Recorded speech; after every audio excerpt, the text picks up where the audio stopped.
आज हम श्रीमद् भगवत गीता की अध्याय 16 दैवासुर संपद्वि भाग योग का श्लोक 18 देखेंगे। पहला चरण अ ह। ये ह की पहचान है कि ह पूरा है, ह के अंदर मुड़ाव है, ह पूरा है। ह। अब ये चीज इसको हम पिछले अध्यायों में देख चुके हैं कि ये क्या होता है। इसको बोलते हैं अनंग। हम हिंदी के अंदर क वर्णमाला देखते हैं, क ख ग घ ण। तो जो हम अण बोलते हैं वो ये है। हिंदी के अंदर ये इस तरह से लिखा जाता है, संस्कृत में ये हलंत से लिखा जाता है, क्योंकि संस्कृत की सारी वर्णमाला हलंत में होती है, आधे अक्षर में होती है। इसीलिए तो हम जब पूरा अक्षर बोलना होता है तो उसमें अ मिक्स करते हैं। अब इसका क्या काम है ये देखेंगे। इसको ड नहीं पढ़ना है, ये ध्यान दें, क्योंकि यहाँ पर जो बिंदी है इसके कारण इसको अनंग बोलते हैं, जिसका उच्चारण भले ही कुछ नहीं है लेकिन वो क्या काम करेगा इधर देखें। ह पूरा है और ये अनंग लग रखा है, तो ये इसके पिछले अक्षर पर एक बिंदी लगा देगा, लगा दी। और ये जो बिंदी है जिसे हम अनुनासिक कहते हैं, जो नाक से न का उच्चारण करता है, आधा न ये उच्चारण करेगा। अहंकार, अहंकार। हम लोग अहंकार अहंकार बोलते हैं, उसमें ए का उच्चारण आता है, अहंकार। अ ह पर बिंदी जो है अनुनासिक वो आधा न है। अहंकार र पूरा है, र में अ मिक्स किया, अहंकार। ब पूरा अक्षर, ल पूरा अक्षर। ल के ऊपर जो बिंदी है वो है अनुस्वार। अब आप लोग यहाँ पर विशेष ध्यान दें कि जो इस अनंग ने यहाँ पर बिंदी लगाई थी और इसने भी बिंदी लग रखी है, पर दोनों के उच्चारण डिफरेंट है। क्यों? क्योंकि ये जो अनंग ने बिंदी लगाई थी वो शब्द के बीच वाले अक्षरों पर है, मतलब इस पे इस पे इस पे, यहाँ कहीं पे भी बिंदी होगी तो उसका उच्चारण होगा आधा न, ये वाली चीज। लेकिन जब भी किसी शब्द में लास्ट वाले अक्षर पर बिंदी होगी तो उसका उच्चारण होगा आधा म। ठीक है, ब ल और ये आधा म, आधे अक्षर को पूरे के साथ पढ़ना है, लम, बलम। ब अक्षर पूरा है, ब में अ मिक्स किया है, बलम। द, अब इस चीज को आप देखें, इधर क्लियर करेंगे हम। एक एक बात अच्छे से सुननी है, केवल शब्द का उच्चारण नहीं, संस्कृत में इस चीज का क्या बेसिक है वो भी आप लोग सीखें।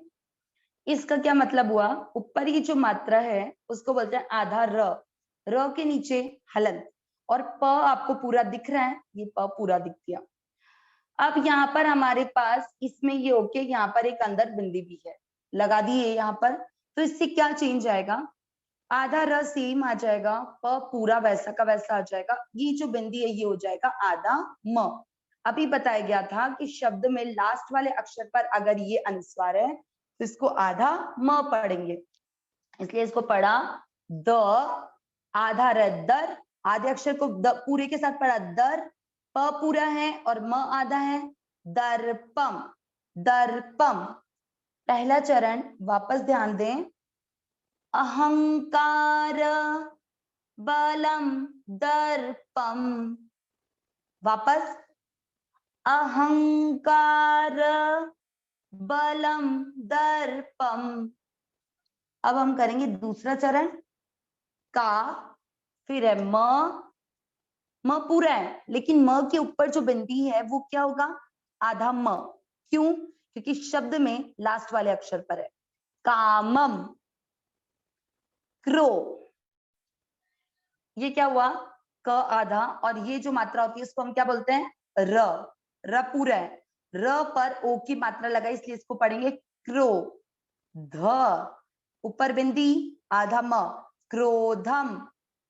च, च अक्षर पूरा, च में अ मिक्स किया, च। स पर बिंदी, इसको बोलते हैं अनुनासिक, शब्द में पहले अक्षर पर है इसलिए इसको क्या पढ़ा जाएगा, आधा न। इस कॉन्सेप्ट को क्लियर रखें, कहीं भी शब्द के बीच में बिंदी है आधा न, लास्ट वाले अक्षर पर है आधा म। सन, आधा न हो गया ना, सन, अब इस चीज को कैसे पढ़ेंगे, इधर देखेंगे। श्र, श्र का मतलब होता है श आधा, श के नीचे अलंत दिख रहा है, श आधा, र पूरा। यहाँ पर श्री है तो श्री लगा दिया, श्री होते ही जो आधा अक्षर है वो श ऐसा कैसा रहेगा, र पर छोटी की मात्रा लग जाएगी। अब आधा श इसके साथ पढ़ेंगे, आधे अक्षर को पूरे के साथ पढ़ना है ना, संश, संश आधा है इसलिए नहीं लगा है, संश री, संश्री, समझ आया, संश्रिता, संश्रिता। यहाँ पर है विसर्ग, इन दो बिंदियों को बोलते हैं विसर्ग। आ की मात्रा है विसर्ग को पढ़ेंगे हा, संश्रिता हा। दूसरा चरण वापस, कामम क्रोधम च संश्रिता हा। अब पहला और दूसरा चरण साथ में पढ़ेंगे, सभी साथ में जरूर बोले। अहंकार बलम दर्पम कामम क्रोधम च संश्रिताः। तीसरा चरण, मा, मा आधा त, आधे त को पूरे के साथ पढ़ा मात, म पूरा, मा मात म, आधे को पूरे के साथ पढ़ दिया मा मात, म पूरा है, म में अ मिक्स कर दिया मा मात म। प और र दोनों अक्षर पूरे पूरे, दोनों में अ मिक्स करेंगे, पर, पर नहीं पढ़ना है, पर, दे ह पूरा है, देहेशु। तीसरा चरण वापस, मामात्म पर देहेशु। चौथा चरण, प्र, प्र पूरा दिख रहा है, प्र का मतलब होता है आधा प और पूरा र। अभी यहाँ पर बताया आधा क और पूरा र, सेम यहाँ पर आधा प और र पूरा, प्र आधा द, प्रद वी। यहाँ पर इसको क्लियर करके लिखा है, लेकिन ये कैसे लिखा गया उसको एक बार आप इधर समझ लीजिए। ये इस तरह से लिखा हुआ होता है, व, इसका मतलब होता है द जो आपको पूरा दिख रहा है लेकिन वो द है आधा, और ये जो व है छोटा सा यहाँ दिख रहा है ये व है पूरा। देखिए आप ये पूरा ही है, ये देखिए व और ये इसकी मात्रा, तो ये व पूरा है और द आधा है। इस चीज में यहाँ पर मात्रा थी इस तरह से, तो आधा द ऐसा कैसा रह गया, व पर ई की मात्रा लग गई। ये शॉर्ट जो सरल तरीका है ये सरल यहाँ पर लिख दिया है, आधा द और वी, पृथ्वी, श आधा न, पृथ्वीशन, पृथ्वीशन, तो आधा भ, तो य पूरा, य में अमिक्स करेंगे, प्रद्विषंतोभ्य, प्रद्विषंतोभ्य। स पर बड़े ऊ की मात्रा, सु, मात्रा को लंबा खींचेंगे, सु, य अक्षर पूरा, य में अमिक्स करेंगे, सूय का, विसर्ग है, आ की मात्रा हा पढ़ेंगे, सूय का हा। चौथा चरण वापस, प्रद्विषंतोभ्य सूयकाः। राम राम, कोई भी रेजर नहीं करेंगे, पहले सीखने पर ध्यान दें विशेष।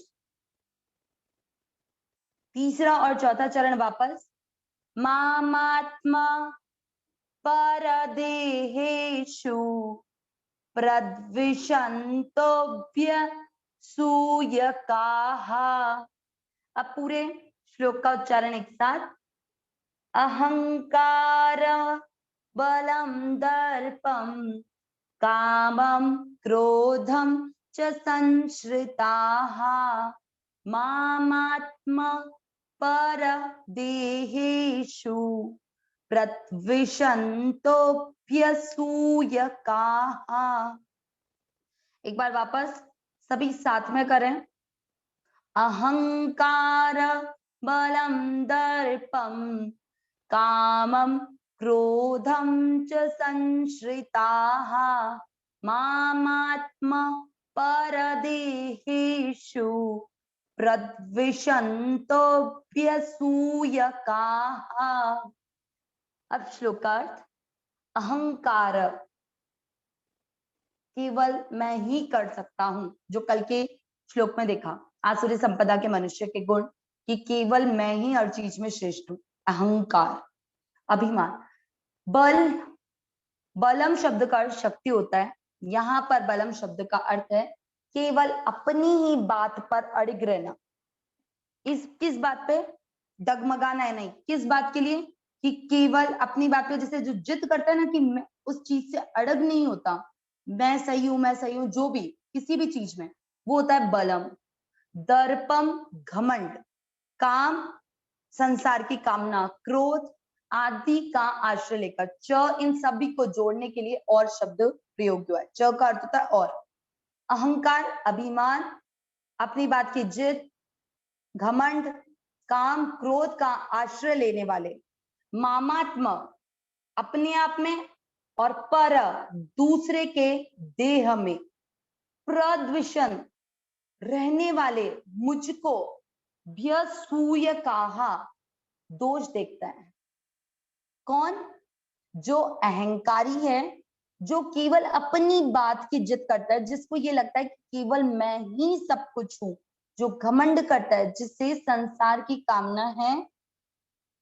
क्रोध आदि का आश्रय लेने वाले, मेरे और दूसरे के शरीर में रहने वाले, अपने और दूसरे के शरीर में रहने वाले मुझ परमात्मा में वो केवल दोष ही देखता है। जो खुद को सही समझता है ना, वो कभी भी सामने वाले में सही समझ ही नहीं सकता, उसको हमेशा दोष ही दिखेगा। ये चीज आसुरी संपदा के मनुष्य के गुणों में बताई है।